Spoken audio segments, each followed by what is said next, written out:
Hello everyone and welcome. Supersonic Festival and Thrill Jockey Records are delighted to join together to present this live in conversation with the duo Marisa Anderson and William Tyler, hosted today by Yo La Tengo guitarist Ira Kaplan. This event will feature a conversation between the three luminary guitarists' deep knowledge of guitar music, the making of Anderson and Tyler's debut collaborative album Lost Futures, which was released via Thrill Jockey Records back in August, plus an audience Q&A, so get your questions ready. This will be followed by a live performance of music from the duo's new album. So, let's get you acquainted with tonight's stellar panel. Marisa Anderson, based in Portland, channels the history of the guitar and stretches the boundaries of tradition. Her playing is fluid, emotional and masterful, featuring compositions and improvisations that reimagine the landscape of American music. Despite having 6 solo albums under her belt, Marisa is no stranger to collaboration, having loaned her guitar skills to notable names including Sharon Van Etten and Matt Moss. William Tyler is a Nashville guitarist and composer. Initially emerging as a member of stalwart indie rock bands Lamb Chop and Silver Jews, Tyler has developed into a full-fledged solo artist. With a string of critically lauded instrumental albums, he's undoubtedly established his reputation as a versatile and supremely inventive guitarist. Ira Kaplan is the co-founder, vocalist and guitarist of Yo La Tengo, an American indie rock band formed in Hoboken, New Jersey in 1984. Despite achieving limited mainstream success, Yo La Tengo have been called the quintessential critics band and maintain a strong cult following. And our Q&A moderator this evening is Jesse Jarno, a music journalist from Brooklyn and the author of Big Day Coming, Yo La Tengo and the Rise of Indie Rock. His writing on music, technology and culture has appeared in The Times, Rolling Stone, Pitchfork and more. And if you haven't already, take a listen to the album Lost Futures and have a gander at the virtual Thrill Jockey merch table to pick yourself up a copy in various formats. There's also some supersonic vinyl, Yo La Tengo releases and more for sale, so do get involved. And don't forget, we're hosting an audience Q&A today, so if you have any burning questions for Marisa, William or Ira, make sure you pop them in the chat and we'll answer as many as we can. Right then folks, it is time to kick off, so we hope you enjoy the show.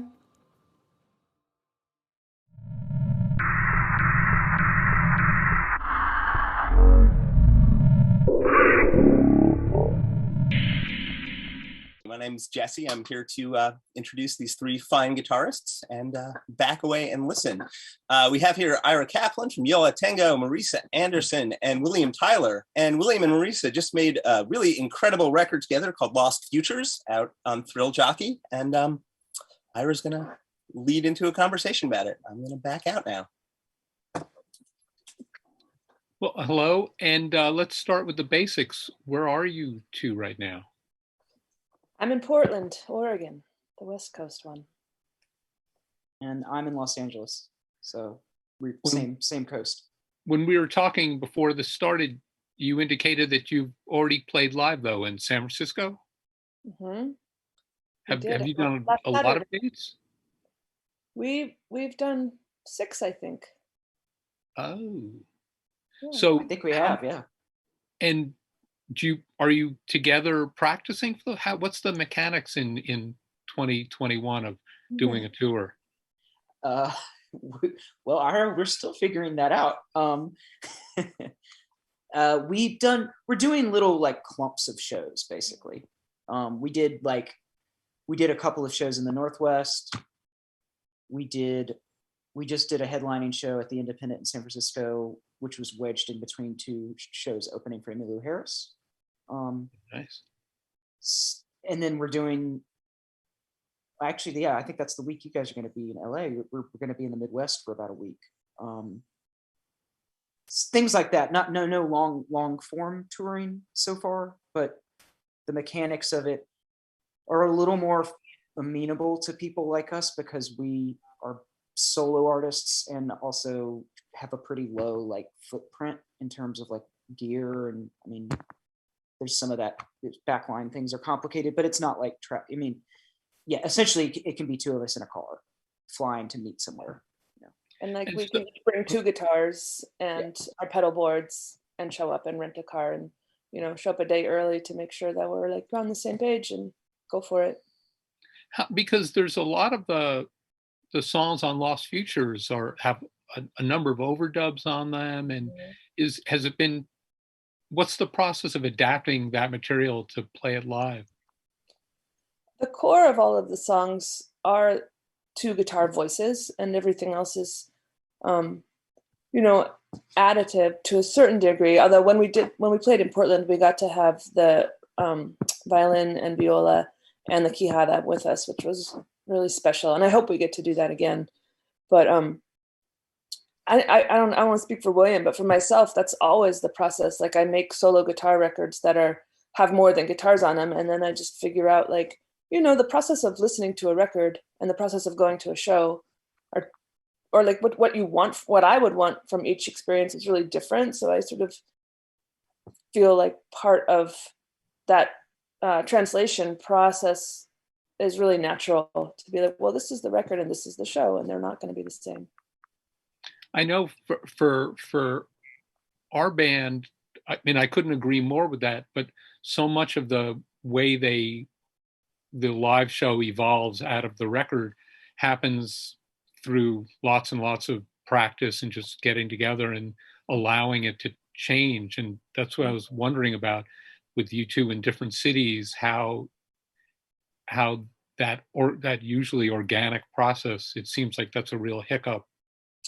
Well, it's interesting because I've had I'm glad we're talking about this because I've had, I mean, Ira and Jesse, all of you guys know that I played in Lamp Shop for so long, and that making the records and then having the songs evolve sort of live was so different that like oftentimes, especially with like how difficult having few or lots of people in that particular band was. But like I think like we had this, like I've tried to never think about like, oh, how is this going to be replicated live, especially with the solo guitar stuff, because all my solo guitar records have like other things on them. I do think the expectation can be somewhat different when people come to see you and like, oh, there's no drums and keyboards. But as far as like, we had a pretty finite amount of time last year when we made this record. Like we didn't really know each other that well. And I flew to Portland for like a week to practice and write with Marisa. And then we had 4 or 5 days with Tucker Martine. And that was in the middle of like, kind of semi lockdown, of course. So like we had a dictation of time actually kind of working in our favor on the front end of it. But like, I think the way we play together and our friendship and everything that kind of is parallel with that has grown in a completely different organic way since then. Like it was like we getting together to make the record felt more like a, like a date with like a, it wasn't improvisational, but it was, there was an amount of like finite decision making time. Yeah. And that made it a springboard rather than a resting place. It wasn't like we had all the stuff and we came together and expressed it. It was more like, oh, we're here. What can we make? And I feel like the live shows are a continuation of that dynamic. William, you said it wasn't improvisational, which is actually leads in perfectly, well, hopefully, to something I was thinking about, which is that it does seem to be written. And but it was all written in the studio, or did you bring in ideas that you already had, both of you, or how did that take place? A little of both. We did actually surprisingly very little exchanging of actual musical ideas before the session, considering that this was a fairly ambitious project for us to take on, especially last year. But like, there were a few like sketches that like I had, Marisa had some, and there was like one song that was basically like a finished song that I brought. There was a couple songs that were essentially finished songs she brought. So, but like, yeah, I don't think either one of us really knew, like going into the process, what it was going to sound like. I was totally prepared like a year and a half ago to make a record with Marisa that was improvised. I just didn't know what that would sound like, Like, having not played with William before writing and recording the record, I wanted to have one of every kind of process available. So I had a couple songs that were like basically written and needed just another guitar. And I had a couple of things that were ideas that were wide open, and then a couple of other things that were sketches, and just wanted to be ready for whatever process seemed to be the most generative. And it kind of turned out that all of them were fairly equally generative. And the only thing that really surprised me, and I think this is just because we didn't have enough time in the studio, was that we didn't get to do, a more extended like improvisational piece or extend that into some of the other pieces. We basically like met for 4 or 5 days, kind of demoed up a bunch of ideas, went into the studio and turned them into, recordings. Sort of surprised me how quickly it went. Is there more of an improvisatory approach, just part of the live shows, or are you sticking to the record? I think probably it's about half and half. What is it? There's 9 songs on the record. Yeah. I would say that there's at least 3 or 4 songs that have the possibility for improvisation built into them. Part of it also is that because we haven't had a prolonged period of being together and either doing shows back to back or having like casual time to play together, it's like, I think that's just going to be something that it'd be interesting to see how like the project evolves, because I think both of us want this to be like an ongoing thing. And it's like, it's also like, like when we did the show's opening for Nearly Harris, I mean, that was like a fun challenge in that like it was not a crowd that was probably familiar with our music, and it was also like we essentially could play 25 minutes with 5 minutes of tuning and talking. So that's like half the song's gone. So then we were like, well, how do I don't know. It's just there's a lot of like editing on the fly. I think both of us are trying to do with all these things. When you said that you're traveling with 2 guitars, was that 2 guitars each, or so was that an electric and acoustic? Because I was when I was listening to the record and trying to, wondering who else might be playing on it, and I got the information, and it's very specific about not only whether it's electric guitar, but what model, what brand name. And I was wondering, I mean, you did that for a reason. Do you feel, how does that process, do you try them on different guitars and then think, okay, this is the one it works on, or how do you arrive at that decision? I think it is a sonic decision as well as like a comfort decision that, for the record, but then live, the limitations of travel, as well as wanting to make a varied set. Like we kind of don't have any songs and don't want any songs where it's just 2 solid body electric guitars plugged in playing at the same time in the same register. So there's an idea of texture and of balance of voices and dynamics. Yeah. I think there's an amount of ear fatigue that might come into, which is something like I'll admit, like I have not been as cognizant of throughout my career as I probably should have with structuring like my own sets of like, I structure my sets when I'm playing solo. I structure my sets around tuning because I've got two or three guitars and I have way too many tunings, and that's a separate conversation. But like, this I think is like a palette thing, like where we're like, which I've been pretty stoked on what we've been able to pull off, even in like very short sets where it's like, Marisa will play nylon, I'll play acoustic on steel string on this. Marisa will play nylon, I'll play telly.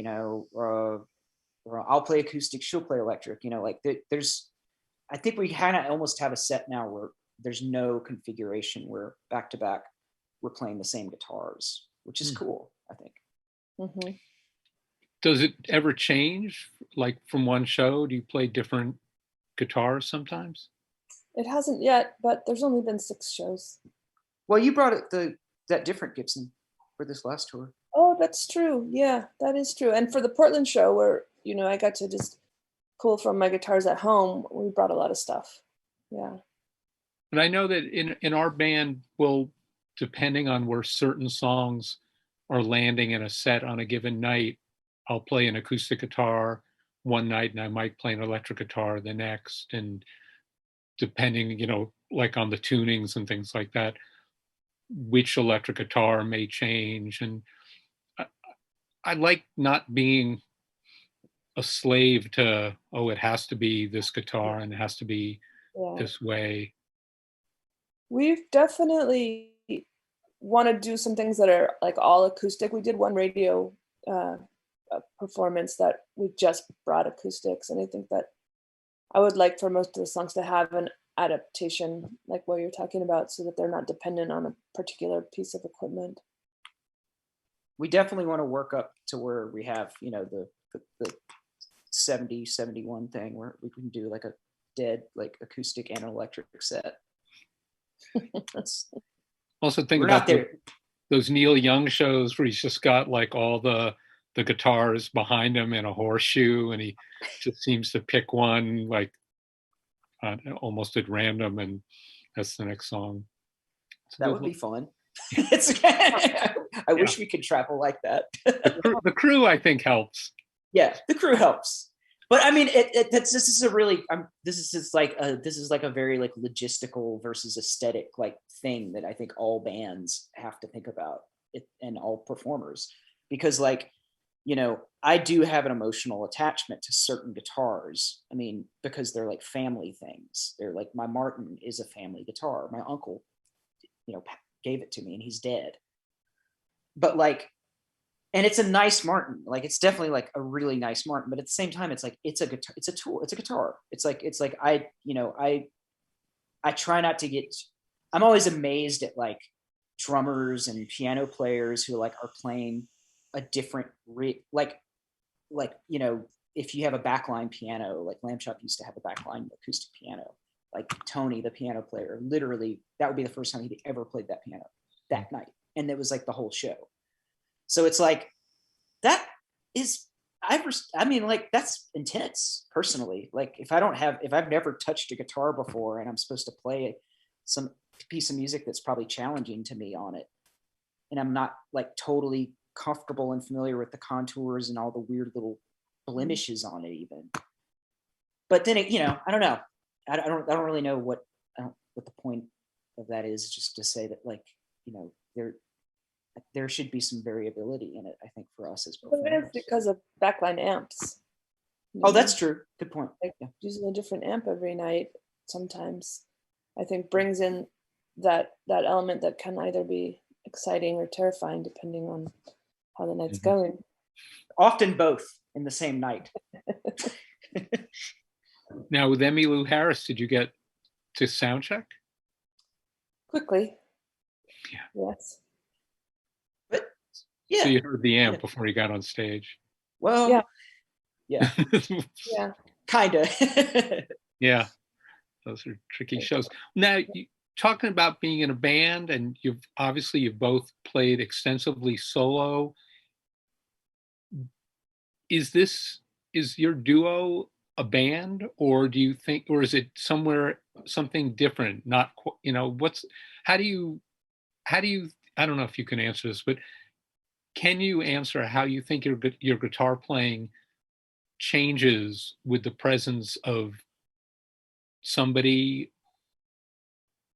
I'll just leave it at that. That's a good question. Is it a band? What is a band? So I don't have an answer for that. Yes and no. The guitar playing changing, it's something I've given a lot of thought to in terms of how to approach playing with William. You want to leave enough space in what you're doing for other voices. I feel like there's also what William was talking about, like sort of the variability. Like there's things that are natural moves for him that I'm like, whoa, that's weird for me, and things that are natural moves for me that are weird for him.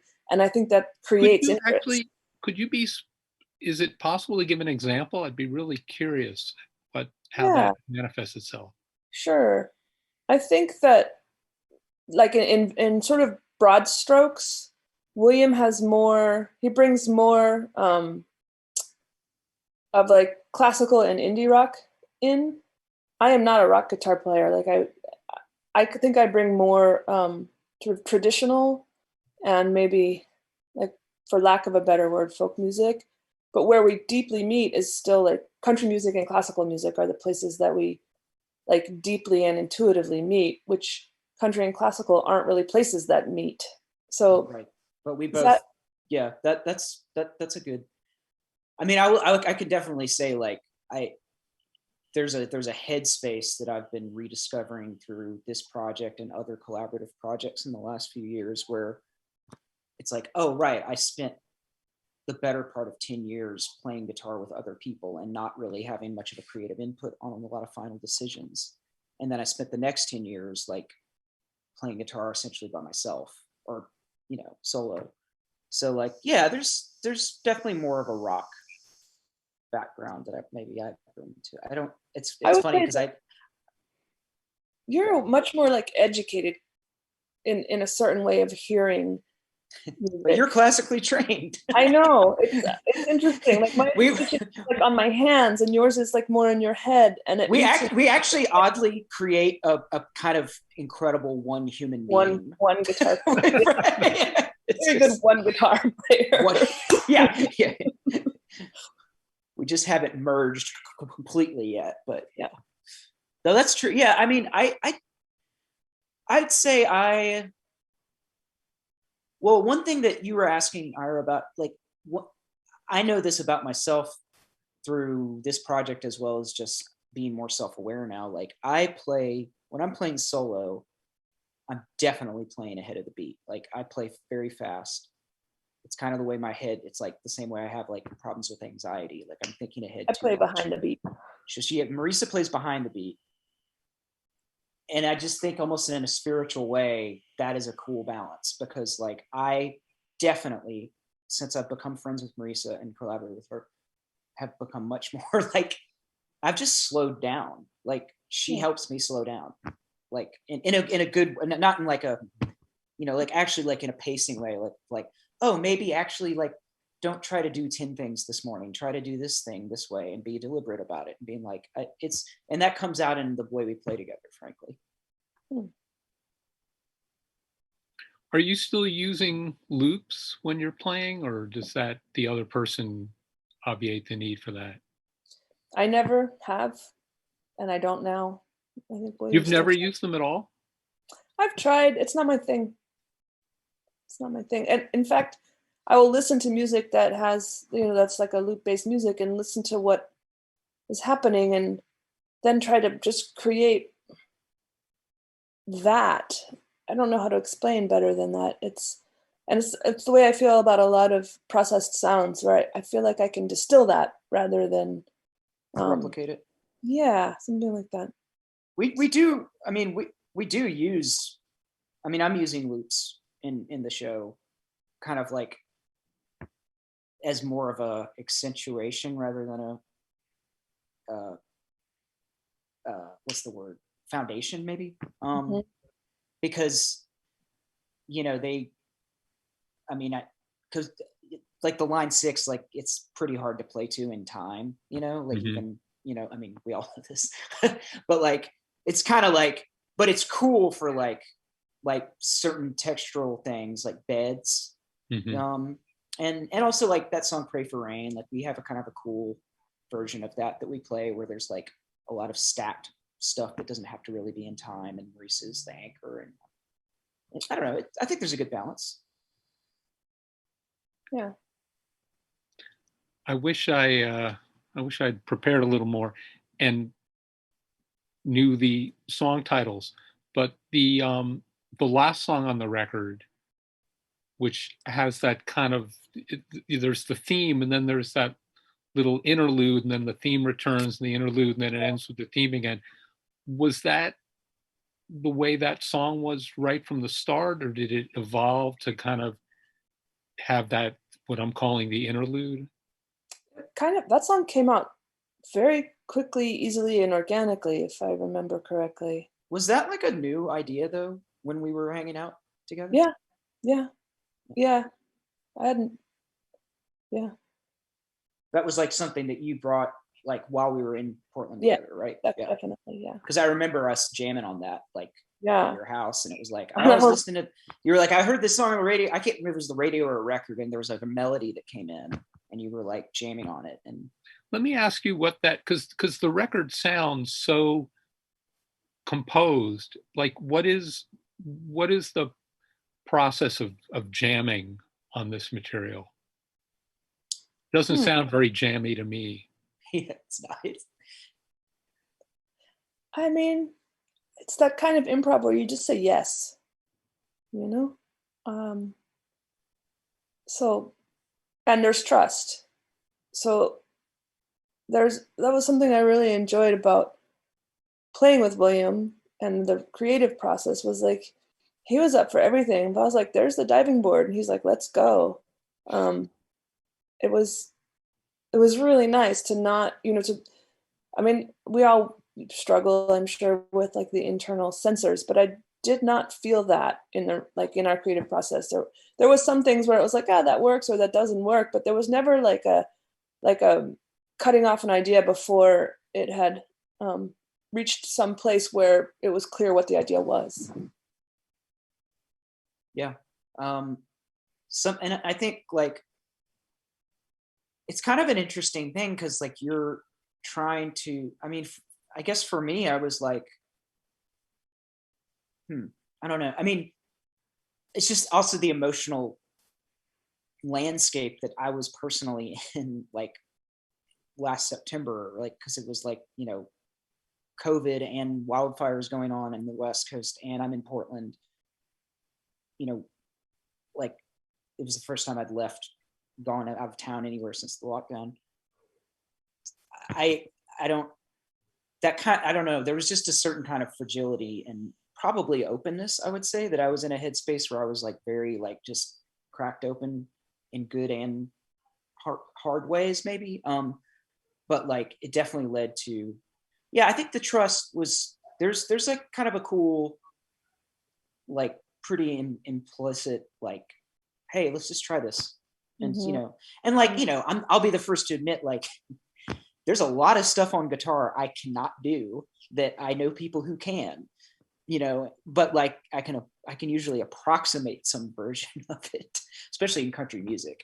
So, there's always like those flavors you can kind of throw in, but that's a good question. It's not really like jamming. It's more like arranging and saying yes to a lot of ideas. And then, like also with editing, like paring them back down perhaps, or building some things up that were kind of like what you alluded to with that last piece. Like, we'll layer this, maybe this will come back, there was some of that. Were the rehearsals recorded? Like, could you go back and like, oh, in minute 12, I did something. I wish I could remember what that was, or what's the process of turning it into a finished version? You recorded everything, right, Marisa? I don't remember. Probably. I should look. Well, because I remember we sent Tucker like demos that were like. Yeah, so I guess I recorded that at least. Yeah. The thing I really, not to hijack this, but the thing I really wish I had, because I was going back through my voice memos on my phone, and I was sure that I had from January 2020, the first time Marisa and I actually did jam together, and that was more jamming, so to speak. And like, it's not, but I was just like, that would be so cool to like hear kind of like people meeting for the first time. Yeah. In a real, Yeah. Once again, I don't have the title at my fingertips, but the fourth song on the record, which is kind of the outlier of everything else, and I love it. But can you talk about like, did it just come out, or was it a conscious decision to have something that would like break from? I mean, you can answer that however you want. That was an idea I'd had for a while. It was that little riff was something I would play like during the pandemic and just like get in a zone with just on my own. And so I knew there was something there, and I, wasn't really, I brought it to William just like, well, here's something weird. I don't think it really has a place or fits, but like, what do you want to do? And he was like, cool. And we, we played it just enough in rehearsal to be like, yeah, if we have time in the studio, let's see what happens with that one. And we didn't, to my memory anyway, we didn't do more than that. We just sort of like put our toe in the water and then kind of, oh, there's something there, and tabled it. And then when we went in the studio, we just built it from the ground up. Yeah. And I think that for me, that piece, it would have been so easy to make a pretty record, just a pretty guitar record. Like that would have been about the easiest thing to do. And to me, I think when we decided that piece was going on, I knew that was going to be the piece that for some people would be a deal breaker, and for others would clarify everything else. And I'm comfortable with that, Mm-hmm. Oh yeah, and then like I definitely, I mean, I'm not saying my like catalog of recorded music under my name reflects this as much, but I mean, I'm as much a fan of dissonance as I am of consonance and noise, frankly. And like, I don't even know if we had a reference. Marisa probably had a reference point in her head for that track originally, but we did just start stacking stuff on it, like every weird stringed instrument we had access to, basically. Mm-hmm. And it is, I think, in the lifespan of that, or not like in the ecosystem of that album, it really does a cool palate cleanser, because it does, she's right. Like, it actually would have been easier to make a very like pretty guitar record, especially with Tucker, because he's like an incredibly talented engineer with really nice gear and great ears. And like, we didn't make a Windham Hill record, which there's nothing wrong with those, but that wasn't what we did. And how do you know when you're overdubbing that the song is ending? Is that just watching Pro Tools waves, or? I don't remember. That ending, I did tack on the way that it ends. Oh, like the big chord. Yeah, that's tacked on. But there was an arrangement that, if you listen right before the ending, there's a high line that comes in, and that has come in a couple other times, but it comes in this very particular way. And that song is very tight in my head. Like, I know exactly where I am all the time. Oh, wow. In that song. And so I knew when it ended.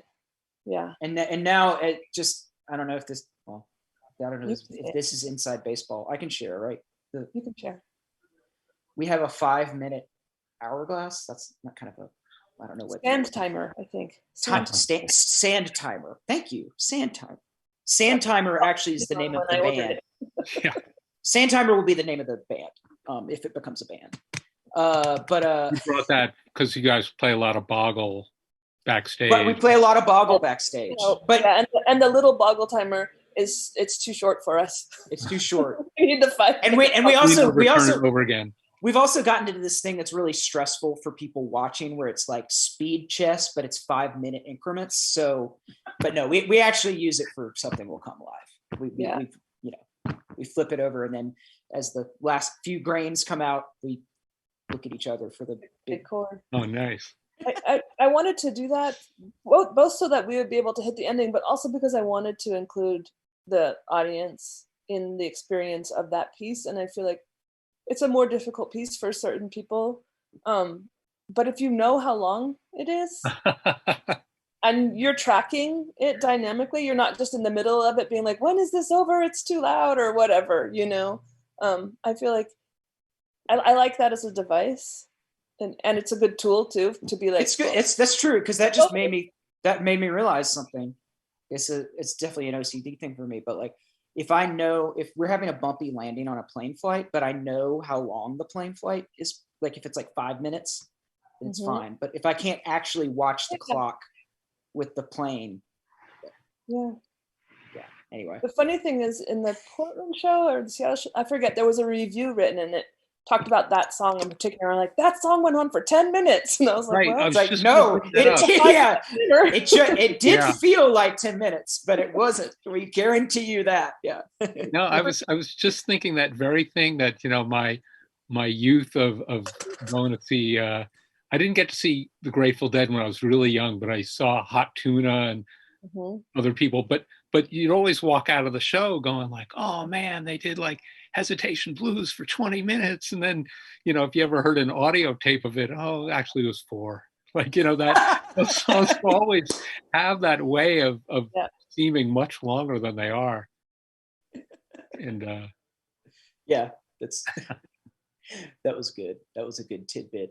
We were like, no, we can refute that. Yeah. Audience member. Yeah. That's also people coming to your shows go, oh yeah, it's great to see you. I saw you last year. Said, no, we haven't been in the city in 7 years. Yeah, totally. It seems like last year. Yeah. So when your next show is in the Midwest, right? Minneapolis, I think. That's correct. Yeah. Well, St. Paul. Let's be St. Paul. Oh, sorry, the Twin Cities. Twin Cities. My mistake. I don't want anybody in the Twin. I don't want to do the same thing I did with the Dodgers and the yeah. We're actually playing in St. Paul. But will you just meet in the Twin Cities, or will you get together and practice for a day or two, or how does? We're flying in at the same time, and we'll have a day to practice. Oh, you get in early, yeah. Yeah. We should start a tour in St. Louis, Marisa, at some point, just so we can actually use the Meet Me in St. Louis thing. It's like, okay. I like that. I like St. Louis. Yeah, well, that's going to be cool because that'll actually be the longest run we've had of back-to-back shows. That will be an actual tour. Like that would be like 6-7 shows in a row. I think it's 5. Well, 10 minutes, Excellent. 5 minutes. We're good with different number things. That's another thing we figured out in our working relationship and friendship. It's like there's certain math things I'm bad at, but certain things Marisa's better at. And I don't know.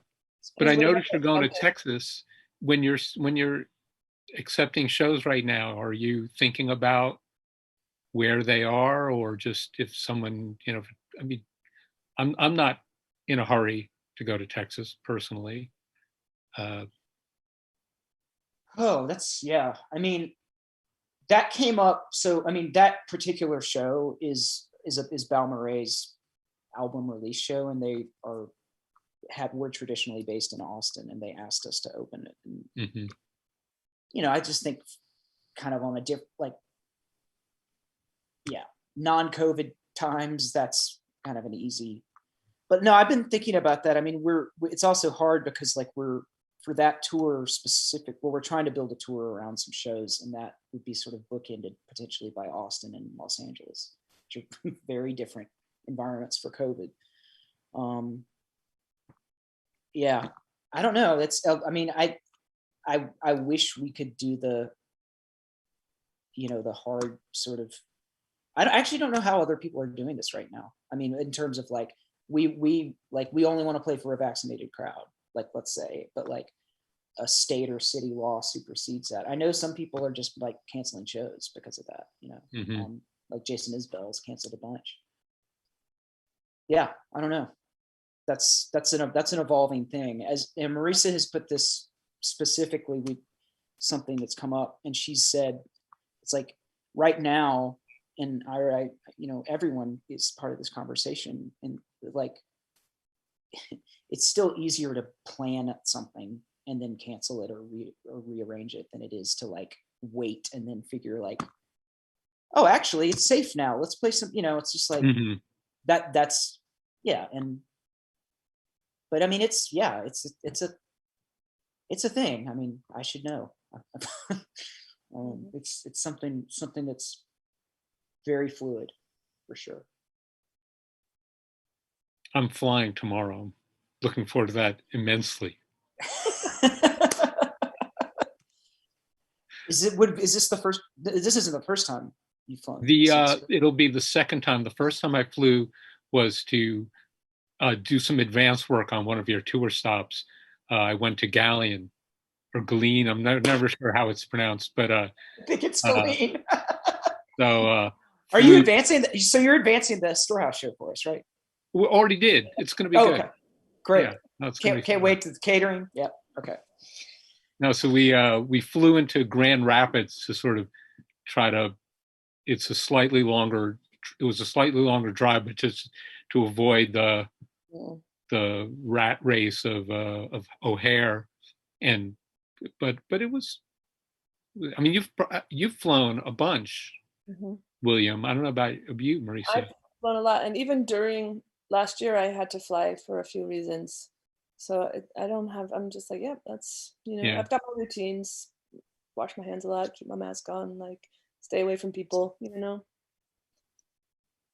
have a friend who bought one of those like welders, Yeah, a lot. supersonic, and then another one who was like looked like he was I don't know, it was like a bodysuit. I mean, he was dressed to seem head to toe. So we haven't quite gone that far. I was thinking something I meant to ask a moment ago about the fourth song. At some point when I was listening to the record, and I guess you've already answered this, but I was the last song that part that I was calling the interlude. It almost sounded like you were playing that and thought, wow, what if we played that 10 times as loud? There's kind of like a similar Those groove to pieces me. are in conversation with each other. That is intentional.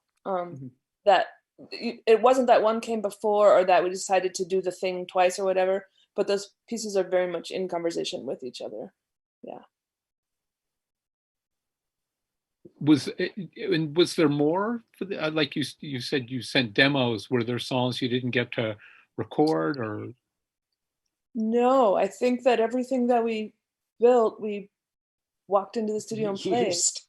It was kind of like there was an old school element, just to be frank, about like, we paid for a certain amount of studio time, and it was just, it was quite a bit of money to pay. Like it was just like there were some parameters there that were probably good for our decision making, that were just like very not like things that were decided on the front end before we'd even like written music. So I feel like we knew that it was gonna have to be a record because it cost a certain amount to do it. Like, when Jim White and I made that record a couple years ago, we were like, maybe it will or maybe it won't be. Kind of play around, see what happens. But then we didn't have that luxury at all. It was like, this is gonna be a record because the logistics of doing this are intense and expensive. So there was an element of like no time to waste in a way, and nothing but like focus and sort of try to be brave, be honest, be vulnerable, and get to what is happening. Yeah. So the record you made with Jim, was that then not done in a studio, or was it? It was, but we did it in Mexico City, and the studio rate was like $300 a day, including the engineer. And so it was, we could have covered it if we decided we didn't want to put it out. Because I know the last record that our group made, we mixed it away from our rehearsal space, but we recorded it entirely, except for maybe a vocal or two, in our rehearsal space on Pro Tools, and it was that kind of the freedom to go down as many dead ends as we felt like it, without that big clock hanging up there. It is. I've made all my solo records myself, except for one that I made at my friend Michael's house. So I always work kind of more in that framework of complete open-endedness, and this isn't finished until whenever, So working on this record with the clock ticking was a new way for me, and not a bad way. Mm-hmm. The only time well, that's not true, because I've done some more like home recording in the last couple of years. But when I made my first like solo guitar record, it's so funny because it was like, it was open-ended. It took a year to make, but that's because my friend Adam, who's the engineer on it, we were doing it off the clock because he worked at a mainstream country music recording studio. And so like if someone canceled, he would call me like the day of and be like, if you can come in at 8:00 tonight, we can record for like 3 hours. So, but also we were using 2-inch tape that was like, someone had not paid for a session, like some country singer, like, but then, so we were like taping over we're literally taping over country demos to make that record in the middle of the night. Kind of a nice Nashville story. We made a record on used tape once, recorded a song, and we ultimately left one of the tracks from the tape on what we were doing. Just this, it was the harp player Zena Parkins, and we had this just this solo harp track, and so there's just these random harp moments. You didn't leave any of that in. Yeah, I left in all the pedal steel stuff that's in like to have 2 keys difference from the on Behold the Spirit. That's because that was that guy's country. Yeah, you can't plan those moments. No, you can't, and I can't play them either. So it's great when they happen. God, you said something, then I got lost my train of thought.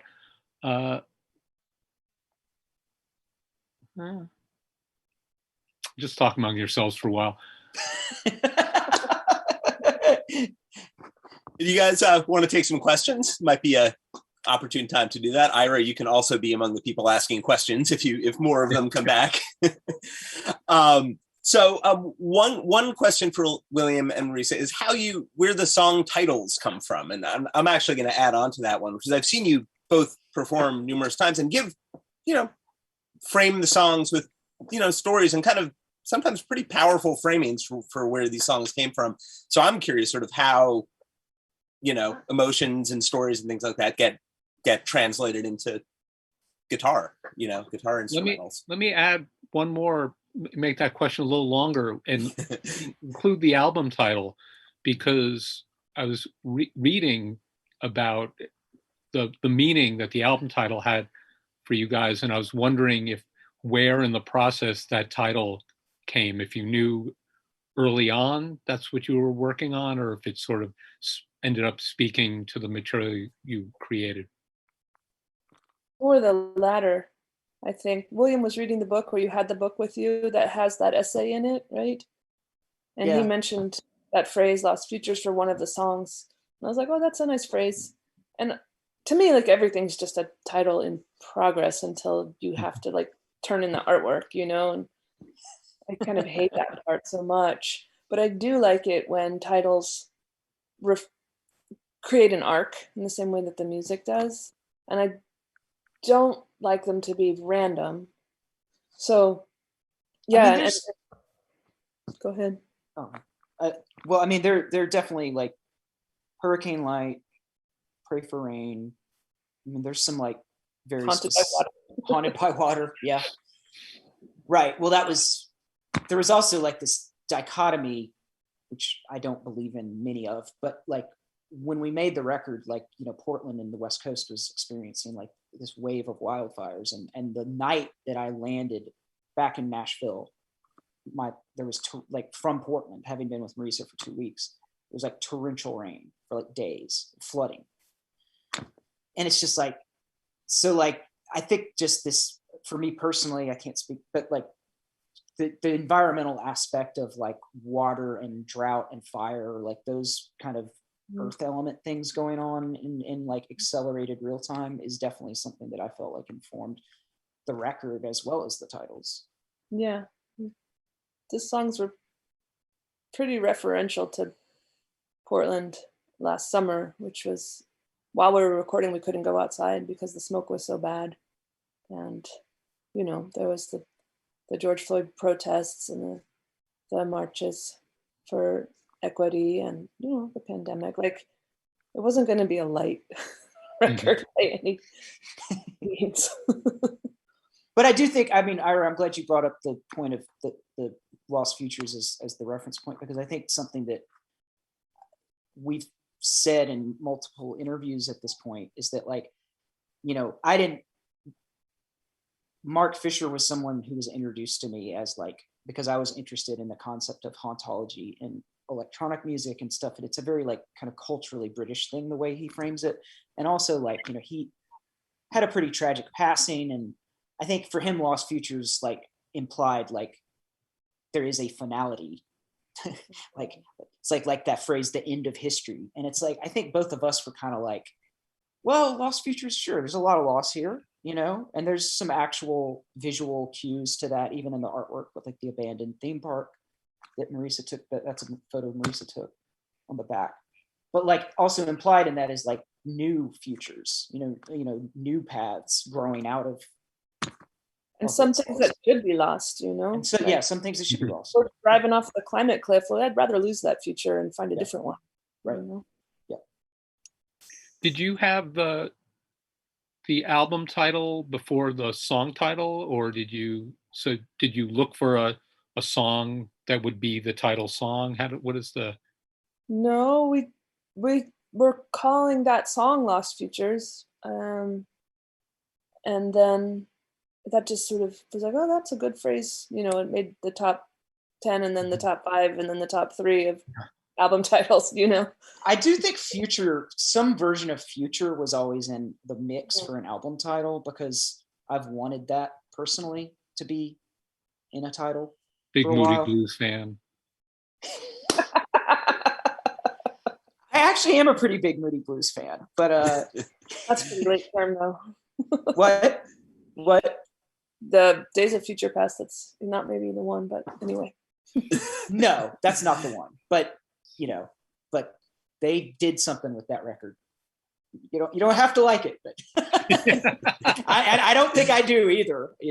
I could definitely go a long time without hearing that song again. But no, I think it was one of those things where it was like, I mean, I don't know what the process for naming albums is for y'all. Like it's kind of like what she said about the artwork. It's like, okay, we got to call it something. It's like, this feels not definitive, but feels emblematic. So maybe we should use this phrase, I've actually found it pretty interesting how much people talk about that title because I wasn't familiar with Mark Fisher. So it has like zero cultural reference for me or any kind of, I was just like, I like those words together. Sounds good, easy to say, easy to read. You're not going to mispronounce it, all that stuff.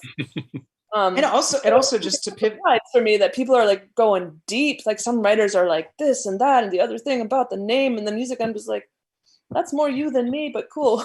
I think I underestimated, how much Mark Fisher means to other writers of music. Yeah. And I wasn't really familiar with him either. But just as a pivot off of that, it's also if we're going to be very technical about it, I think the book is actually called Ghosts of My Life, and so Lost Futures is a phrase that we kind of extracted from that.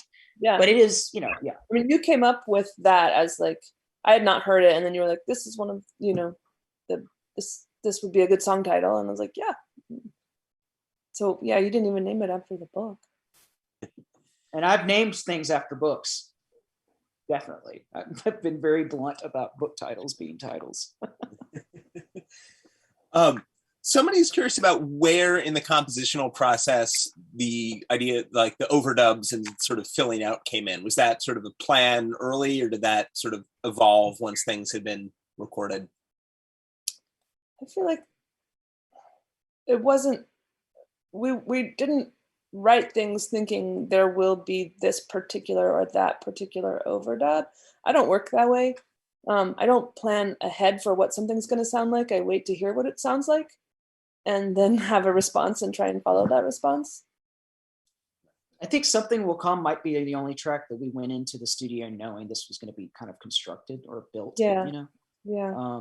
Because there are, I think, like, I'm pretty sure Life and Casualty is kind of an interesting, the track Life and Casualty is kind of an interesting dance between improvisation and composition, in that we actually didn't play it the same way twice before we recorded it, and then we kind of relearned it off of what we recorded. But there are a couple of songs and the recording of Life and Casualty was the first take.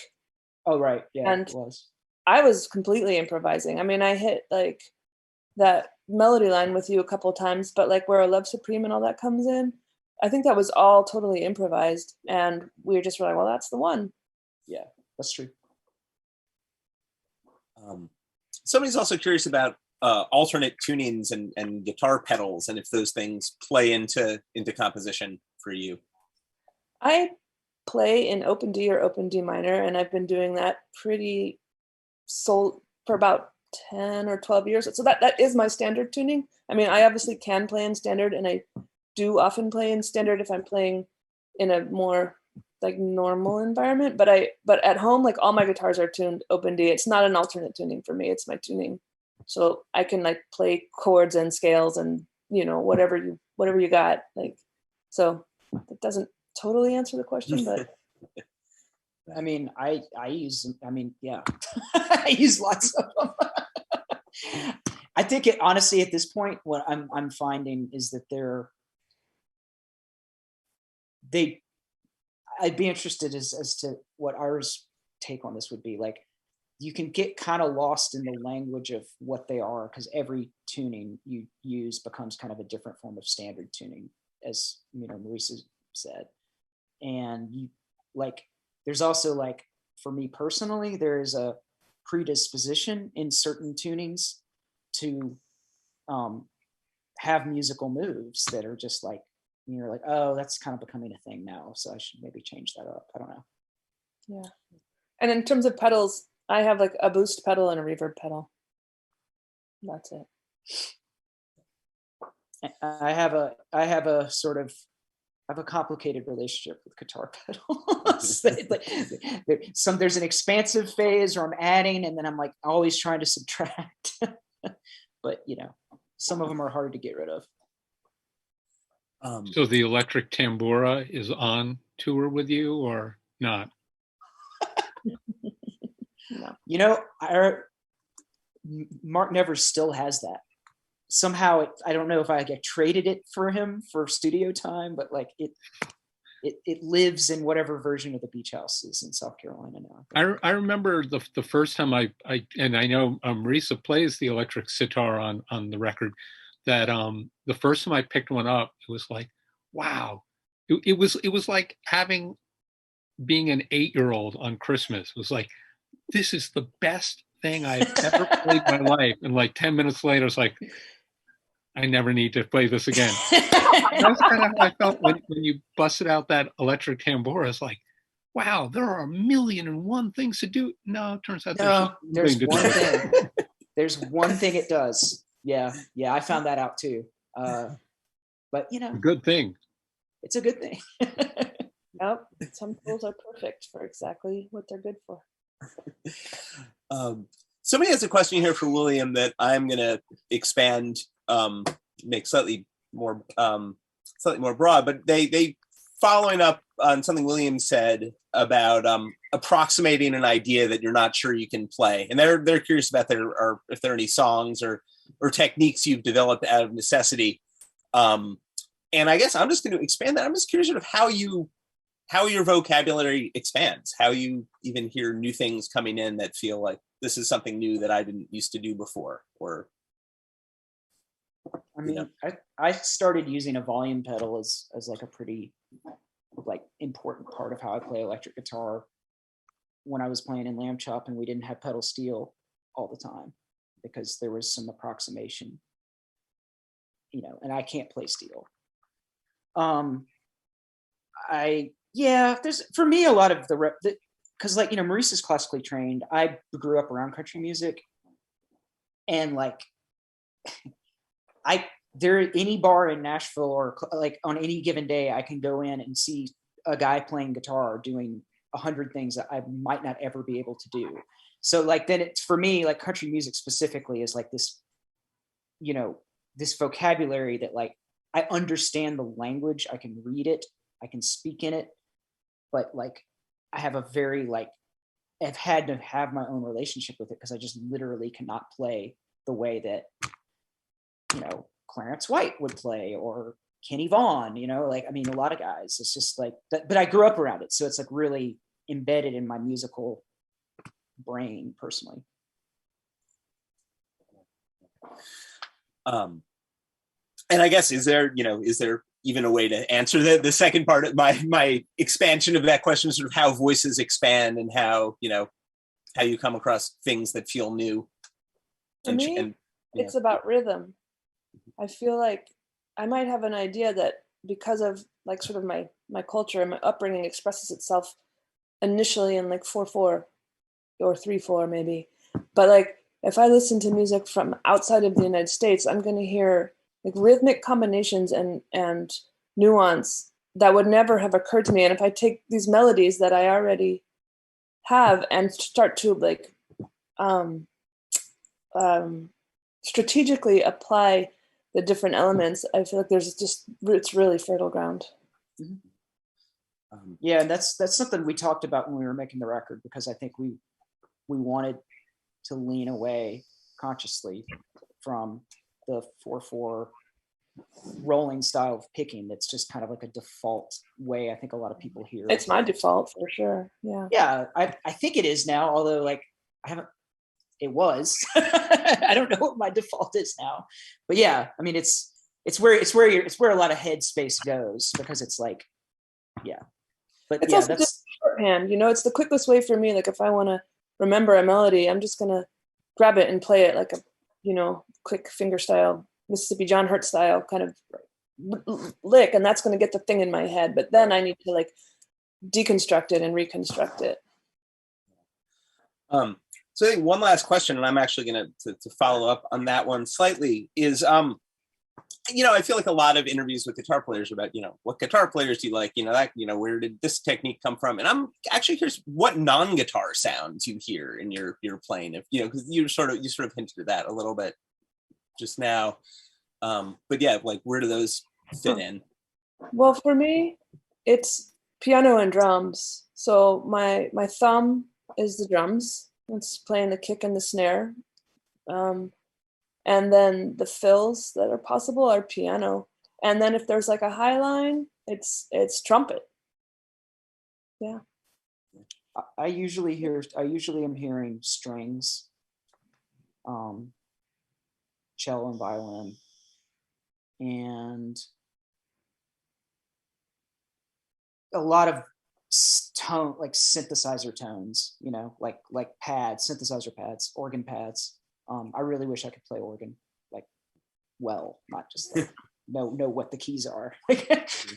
And same with strings. Like I think there's a to me as a listener, and as like I was actually talking with somebody, a Foley editor, about this this morning. Like there's a way like bowed strings live in a space with sound that's pre-existing, which is why it's used so much in film music, because like a guitar has so much attack usually that it's kind of like it's like somebody talking. So then it's like, I don't know. Yeah. Well, thank you, all of you, that was a really cool conversation to get to listen in on and contribute to a little bit. William and Marisa are both among my favorite guitar players by themselves, and it's just so cool to get to hear a record of them, their voices combining. And I highly recommend that you all check out Lost Features if you haven't, and stick around for some live videos. Thanks. Thanks, guys, so much. Such a pleasure. Thank you for making the time. Thank you, Ira.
people.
Sorry, yeah, we prayed for it a year ago. It's called pray for rain. When we needed it, now we don't need it. Yeah, that's fine.